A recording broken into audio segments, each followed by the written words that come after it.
አሰላሙ አለይኩም ወራህመቱላሂ ወበረካቱሁ። ሰላም ጤና ይስጥልኝ ውድና የተከበራችሁ የቻናሌ ቤተሰቦች እንዲሁም ለመጀመሪያ ጊዜ ደግሞ ወደዚህ ቻናል የመጣችሁ እንኳን ደህና መጣችሁ እያልኩኝ ዛሬ ደግሞ ቆንጆ የሆነ የሰለሪ ሾርባ ነው ይዤላችሁ የመጣሁት። ክረምትም አይደል እንግዲህ ክረምቱ ላይ ዋነኛ ምግብ ሾርባ ነው። ሾርባችሁ ላይ ሁሉ ደግሞ ሰለሪ ብትጨምሩበት በጣም ቆንጆ ለጤናችን በጣም ብዙ ጠቀሜታ የምናገኝበት በተለይ ደግሞ ቁርጥማት ለምትሰቃዩ ዩሪክ አሲዳችሁ እየጨመረ ወይንም ሪህ የሚያስቸግራችሁ እንዲሁም ደግሞ ለመገጣጠሚያ ችግር፣ ለሱካር፣ ለደም፣ ለብዙ አይነት በሽታዎች በጣም ትልቅ ጠቀሜታ ያለው የቅጠል አይነት ነው። እንግዲህ እኔ ሙሉውን ነው የምጠቀመው። ስሩን ብቻ ነው የምንጥለው። ቅጠሉን ለብቻ ግንዱን ለብቻ እንደዚህ ቀነጣጥሰን በደንብ እናጥበውና እናዘጋጀዋለን። በጣም ቆንጆ ሾርባ ነው የምንሰራው። ሾርባ ብቻ ሳይሆን ደግሞ በጁስም መልኩ ደግሞ መጠቀም ትችላላችሁ። በሁለቱም አይነት መንገድ ብቻውን ደግሞ አፍልተውን በጣም የሚወስዱ ሰዎች አሉ ለጠቀሜታው ሲሉ። እኔ ዛሬ ሾርባውን ይዤላችሁ የመጣሁት ሾርባውን እንግዲህ ትንሽዬ ዘይት ታደረኩኝ ድስት ላይ ሽንኩርት አድርጌ የተወሰነ ነው ጠበስ ጠበስ የማደርገው። በጣም እንደዚህ አናቅሏላውም። ጨመር ነው የምናደርገው። ትንሽ ሽታው ሽንኩርቱ ሲወጣ ካሮቱን ጨመርኩኝ።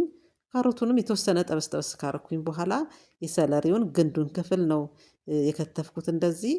እሱን እንደዚህ ትንሽ ከካሮቱ ጋር እናቅሏላዋለን። ሰለሪ እንግዲህ በእንግሊዘኛ ነው፣ በአረብኛ ደግሞ ክራፍስ ነው የሚባለው።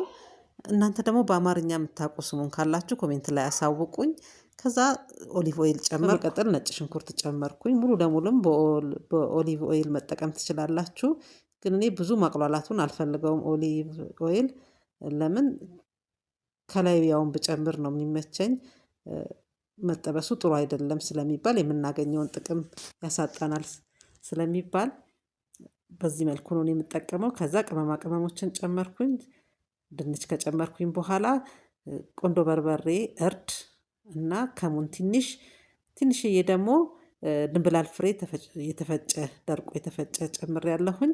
ከዛ የፈላ ውሃ አዘጋጅቼ ነበር እሱን ጨመርኩኝ። ከዛ የተወሰነ ያህል እንግዲህ እንዲበስል ጨው ጣል አድርጌ እንደገና ደግሞ ቅጠሉን በስተመጨረሻ ደግሞ ትንሽ ጣል አድርጌበት ከድነዋለሁኝ። የተወሰነ ያህል እስኪበስል እናየዋለን። እያየን በመሃል መብሰሉን ቼክ ካደረግን በኋላ እኔ እፈጨዋለሁኝ። እንደዚሁም መጠቀም ይቻላል፣ ግን ቢፈጭ የበለጠ ቆንጆ ነው። እንዲህ መብሰሉን አይተን ገና ከሆነ እንደገና ትንሽ ከደን አድርገን እናበስለዋለን። በደንብ በሰል ማለቱን ስናቅ ስቶቡን አጥፍቼዋለሁኝ። እኔ አሁን ቆንጆ ሆኖ በስሎ ደርሶልኛል። እፈጨዋለሁኝ። እኔ በብሌንደር ነው የተጠቀምኩት።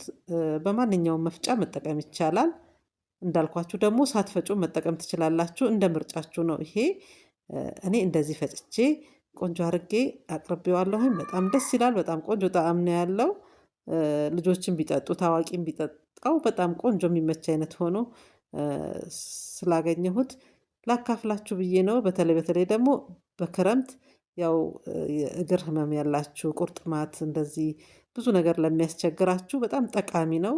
ሁሉ በሚመቻችሁ የሾርባ አይነት ላይ ብትጠቀሙት በጣም ቆንጆ ነው። እኔ በዚህ መልኩ እንግዲህ ቆንጆ አድርጌ ለገበታ አቅርቤዋለሁኝ። ከላይ ትንሽዬ ሎሚ፣ የደረቀ ሎሚ የተፈጨ ነው ያደረኩት። መቅረትም ይችላል፣ ካለ ግን ብታደርጉበት ጣዕም ይሰጠዋል። ማንኛውም ሾርባ ላይ ደረቅ ሎሚ ከላይ በጣም ቆንጆ ጣዕም ይሰጠዋል። ይህን ይመስላል እንግዲህ የዛሬ ስራ ተመልካቾቼ። ስራዬን ከወደዳችሁት ላይክ፣ ሼር ማድረጋችሁን አትርሱ። እንዲሁም ኮሜንታችሁን አስቀምጡልኝ። ለመጀመሪያ ጊዜ ደግሞ ወደዚህ ቻናል የመጣችሁ ሰብስክራይብ እያደረጋችሁ ቤተሰብ ሁኑ። ሰላም ሁኑልኝ።